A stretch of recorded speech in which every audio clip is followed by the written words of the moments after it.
Olá, agora que nós já definimos o que são sistemas lineares, que nós já apresentamos as representações matriciais desses sistemas, como fazer essa representação, e agora que nós já os classificamos segundo o número de soluções que eles possuem, vamos introduzir dois métodos de solução. O primeiro, que será apresentado nessa aula, terceira aula, chamado regra de Cramer, e o segundo, que será apresentado na aula seguinte, que será o método de solução por escalonamento, ok?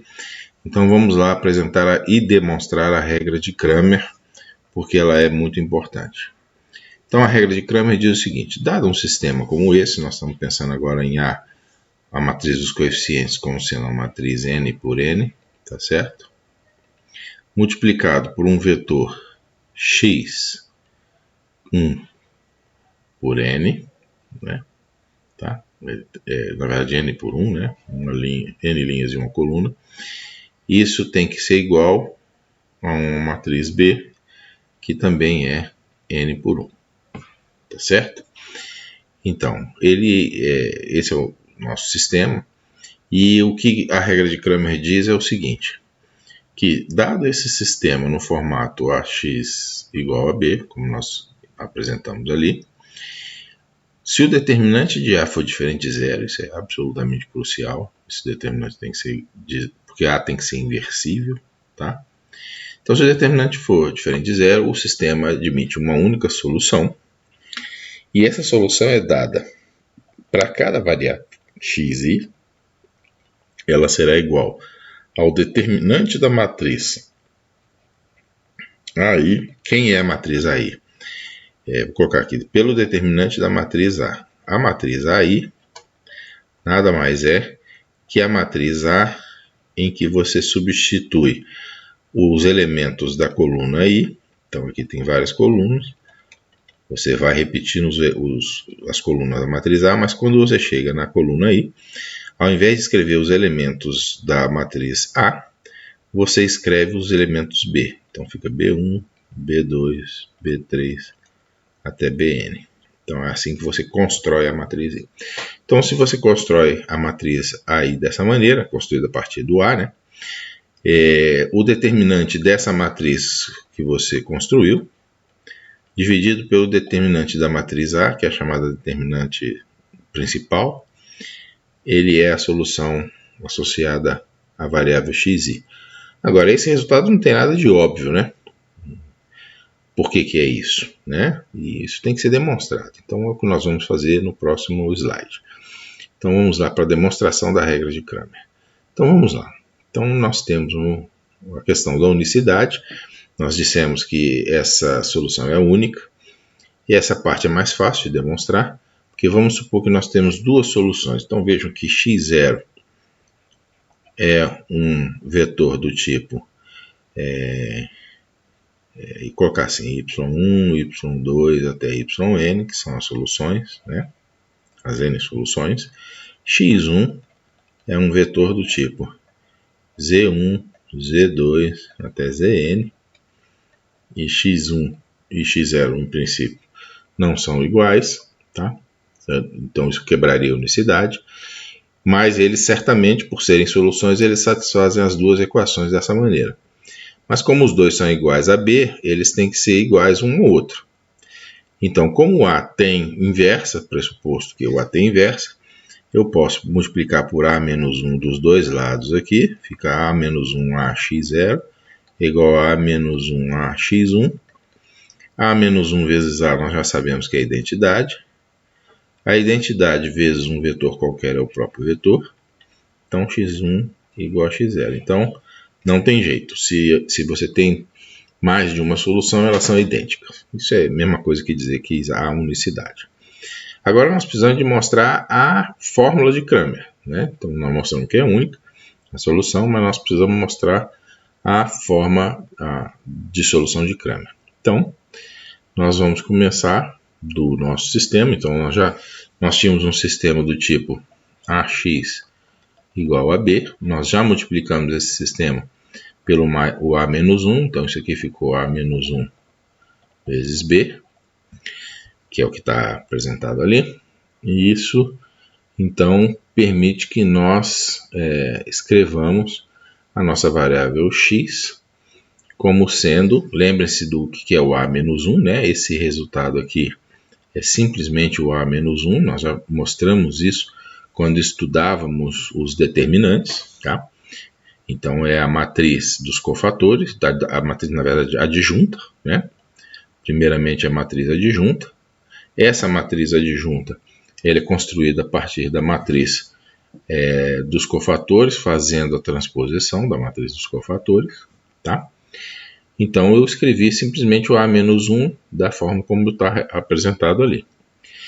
Não fiz nada de diferente, né? Só substituí uma forma de escrita por outra.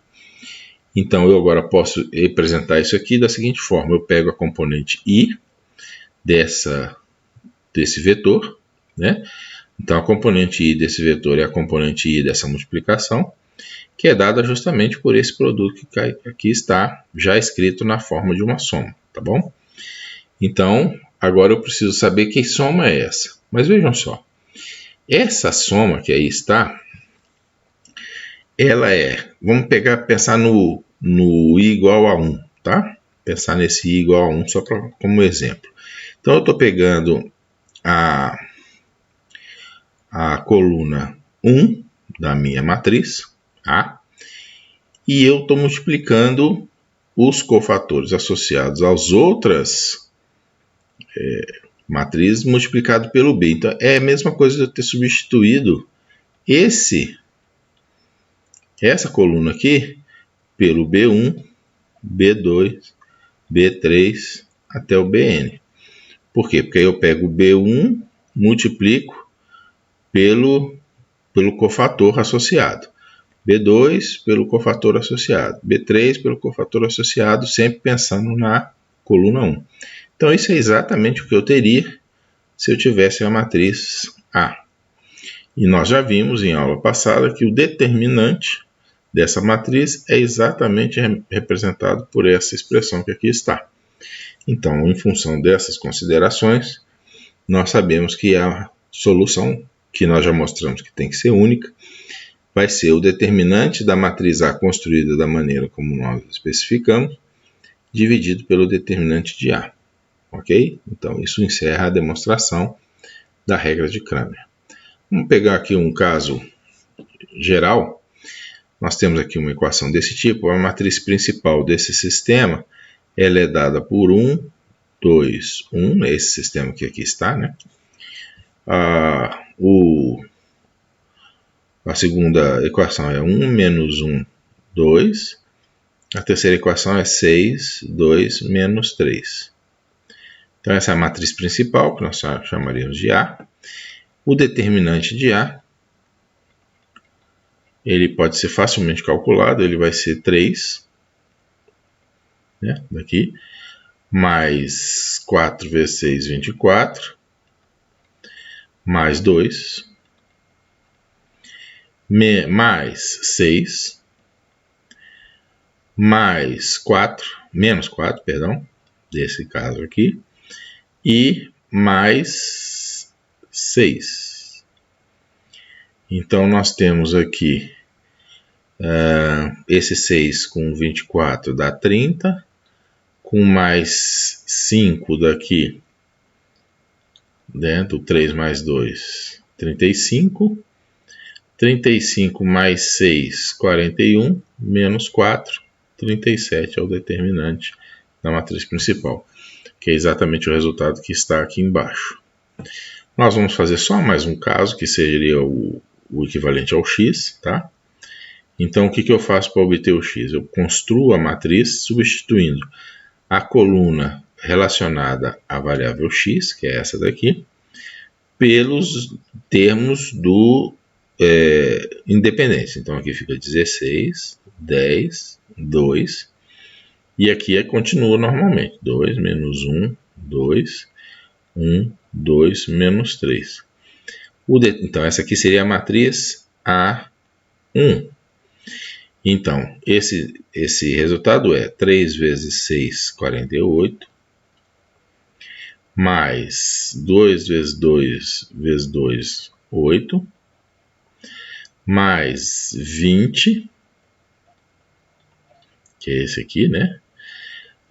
Mais 2, que é esse caso aqui.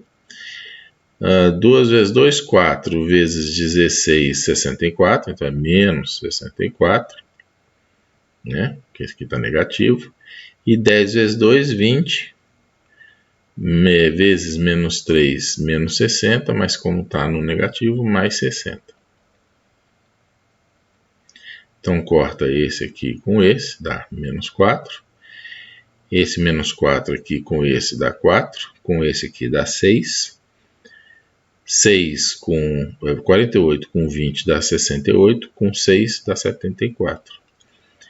Então eu sei que o meu resultado para o x, que aqui está, terá que ser igual a 74 sobre 37, né? Que foi o que eu encontrei para a matriz principal. Isso aqui eu posso dividir um pelo outro e dar simplesmente 2, que é o resultado que aqui está. E os outros podem ser obtidos exatamente da mesma maneira, tá bom? Então é esse o processo que nós usamos para calcular o determinante, as soluções usando a regra de Cramer.